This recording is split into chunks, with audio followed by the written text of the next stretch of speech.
So today we just have Sergeant Randy Stewart, RANDYSTEWART. He's our only speaker today. We've already sent out the Form 4 as well as the booking photo of the high school teacher that we're referring to. As you all are aware, we are talking about the arrest of an Independence High School teacher for sexually exploiting minors. And once again, Sergeant Randy Stewart will have the details. Hello, again, I'm Sergeant Randy Stewart. I'm just going to give you kind of a brief synopsis of what we've found so far in this investigation, but just keep in mind that this investigation is still ongoing. This incident actually happened on Monday, March 18th. It was about 9 a.m. in the morning. It was during spring break at the high school, Independence High School. There were some students that were doing kind of like an extra credit project for the media area of the school. And Mr. Carrion was part of that, and there were 6 students that went there. And in this room, they have, the classroom, then they have the attached media room, and then there's another room that's attached, which is the dressing room that the students will use when they're doing some of the media projects, change in and out of different types of clothing. There were 4 females and 2 males, teenagers, all of them.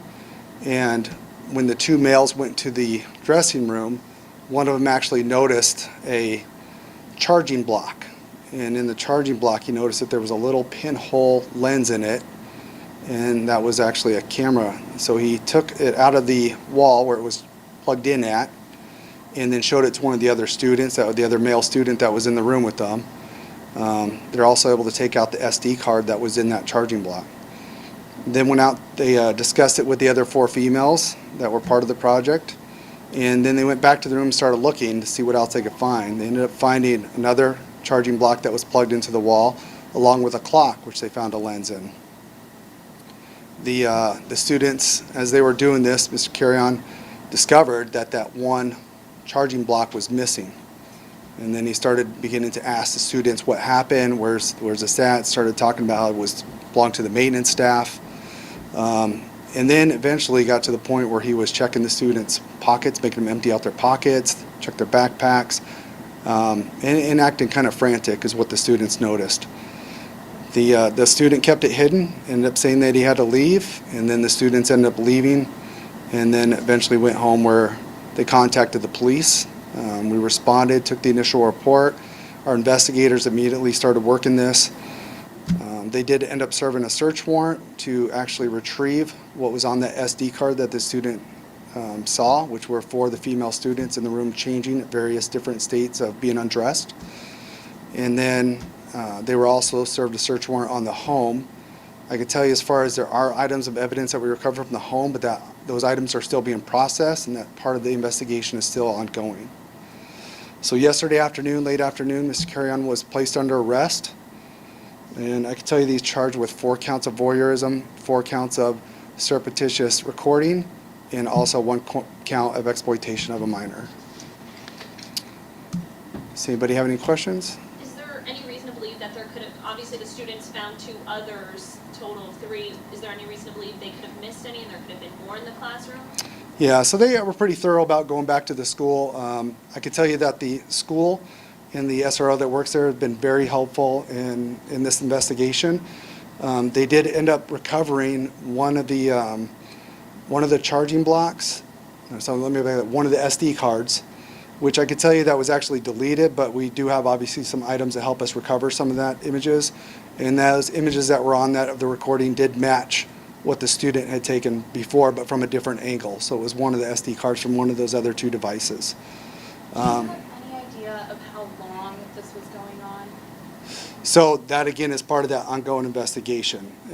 As they go through a lot of these items of evidence, they might be able to find, obviously searching for anything that's related to this case, but if they start finding things that happened in prior dates, they'll start trying to put those pieces together. We just haven't gotten that far in that investigation yet. This teacher was somebody who was established, had trust in his community, correct? I mean, I could tell you that he was a teacher at that school. As far as the, exactly what his role is, how close he was to his students. He'd been doing this for a while. Had definitely good outreach with the students. But again, that's really for more of the school as far as understanding that part of his role. Can you talk about how the students, reacted to this situation? Did they do the right thing when they discovered what was going on? Yeah, I mean, obviously the male student that took the SD card and actually kept it as evidence was very helpful in our investigation. We obviously don't want anybody to put themselves in any harm's way or anything like that for any reason, but in this case, he was able to safely take that part of evidence, return it to us, or get it to us where we can use that as key evidence, obviously, in this investigation. So again, with all the students that were involved, they did the right thing. They stood up for themselves. They got out to where they needed to be, to a safe place, and reported to their parents right away, and then got that to us where we could take over that investigation and work that item of evidence and come up with this arrest. Speaking of investigating, how do you come up with an arrest on someone like this when you have this type of evidence? I mean, is it something we're trying to set up to watch him, or just straight out arrest him?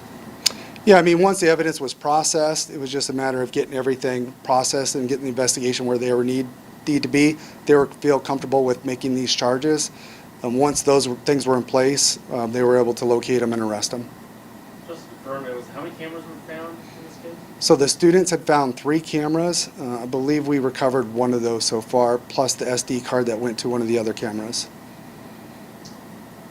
Did you find more at his house, a library of other things? Yeah, and that's part of that ongoing investigation. I don't have all the details to all the items of evidence that they received from there, but I can tell you they are still working that, and they'll keep working that case. That could be going on for several months, though. Obviously, a lot of these cases, to get the items, we write a search warrant for the items. Then to actually recover that digital evidence, sometimes that requires an additional search warrant. So that does take a while to process it also, so it could be a while before all those items of evidence are processed. What was the age range for these teens that were involved in this? The teens were age range between 15 and 17 years old.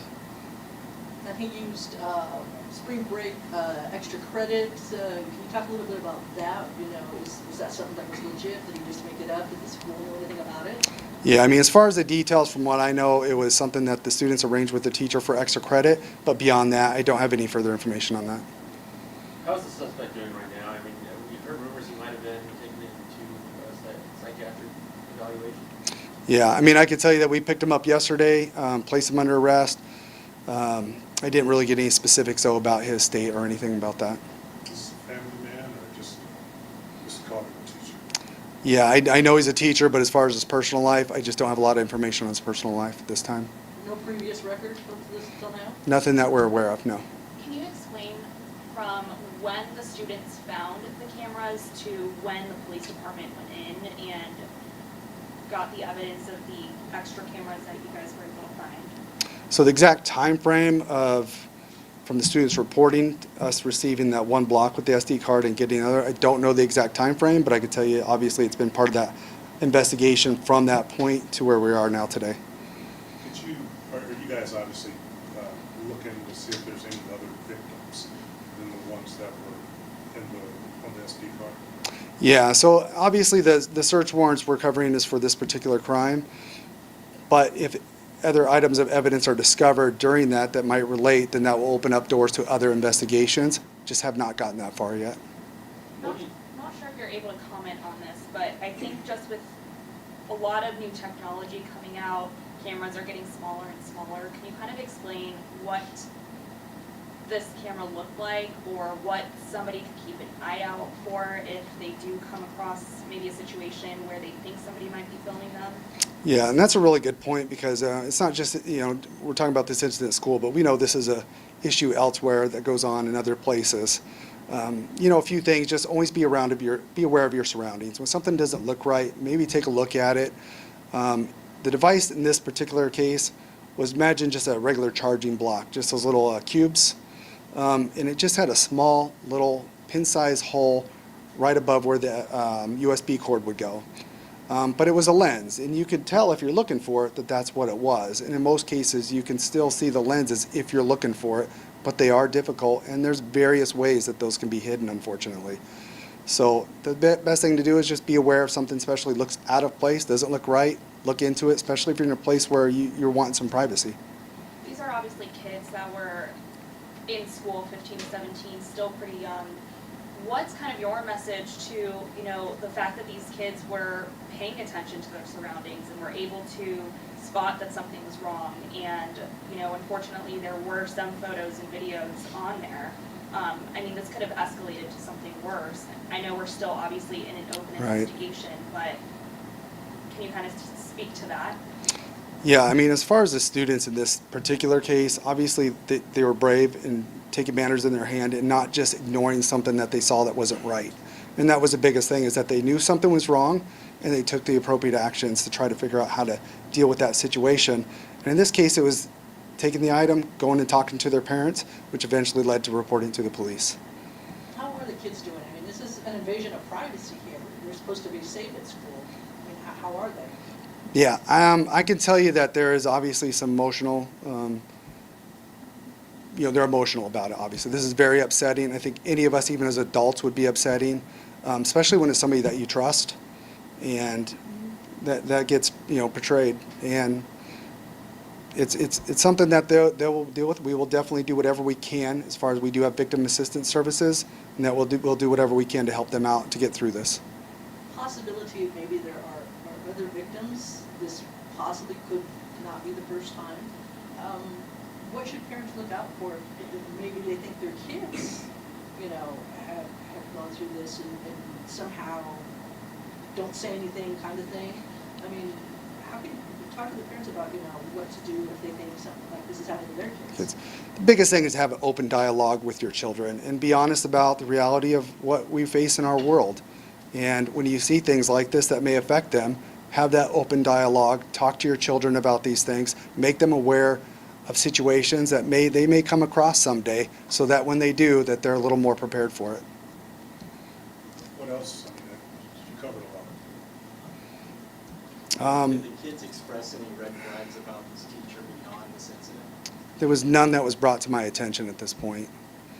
But, sorry, go ahead. Can you kind of talk to the fact that he also tried to coerce these kids into giving up the evidence that they had found, and that he also went through their pockets and then their backpacks to try to get the evidence, and even told them, if you guys don't get this back, I'm going to get in a lot of trouble. I think this is also something that's common when adults are trying to coerce a kid into giving up something that they know is going to be used against them.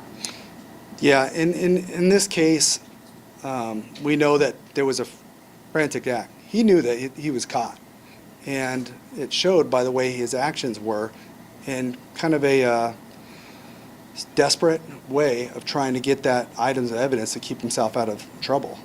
And that's the reality of suspects. We've seen it a lot, especially in child crimes. When they get caught, they get desperate. But in this case, ultimately, we are happy that none of the children were physically harmed and that they're able to leave on their own. And again, one of them even had a piece of evidence that helped them out in this investigation. And if I could just go back to your question, I do want to stress again that when these things happen in children's lives, when parents see it, just have that open dialogue. Talk to your children about the realities of what they might face, and that when they do face those, they're going to be a little bit more prepared if you've had those discussions. Thank you. And just to really echo what Sergeant Stewart just said, we're really proud of what these teenagers did. They were smart enough to go ahead and say something, react to it, take the items out of the room. All of that was very crucial for this investigation. We also want to commend the school and the school district. They have been very cooperative throughout this whole investigation as well. Not only did they remove this teacher from the school immediately and take action, they're actively working with the students to get them any help that they might need as well. So we really want to commend the school and the school district as well with all this, and we thank you guys for the coverage.